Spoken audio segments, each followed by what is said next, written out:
The first thing we're going to do is schedule your WordPress post. So you have one in draft. We're going to go through, it should say status draft, publish immediately.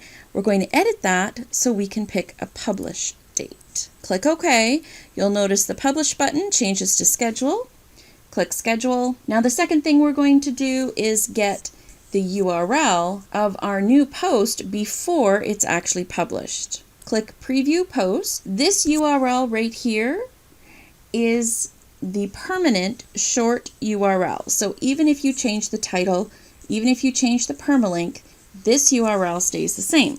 So we're going to copy that and we're going to be able to use that in Buffer. The second thing we're going to do is open up a Buffer account. The free Buffer account lets you connect up to one profile on each social media network. For an example, I'm going to show you my Twitter schedule.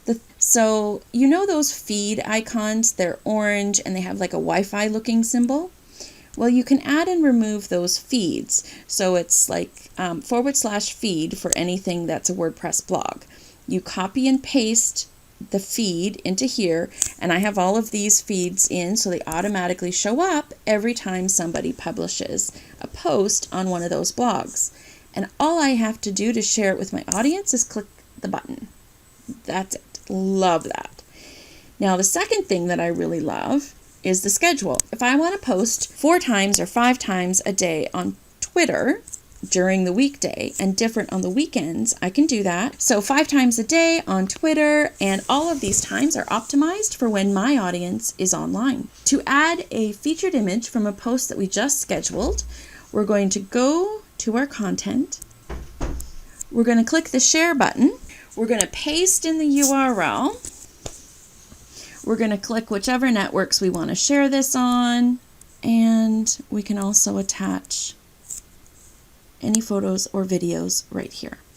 When you click to add it to the queue, it will automatically ask you for different descriptions and titles for each of these networks in case some of them require a custom description, which Facebook does. Add to queue. So instead of adding it to the queue so it goes next, click on schedule post and you'll be able to schedule it for the exact day that your post is scheduled to go out. The thing I want to show you is on using the Social Warfare Plus plugin. Down here, I can have a custom tweet, a Pinterest description that's different from my social media description, which is different from my social media title. I can upload different pictures for Pinterest and for social media, which I love because then I can make them the right size for each template. Now this is separate from the featured image, which you also need to upload in the right-hand side of your blog.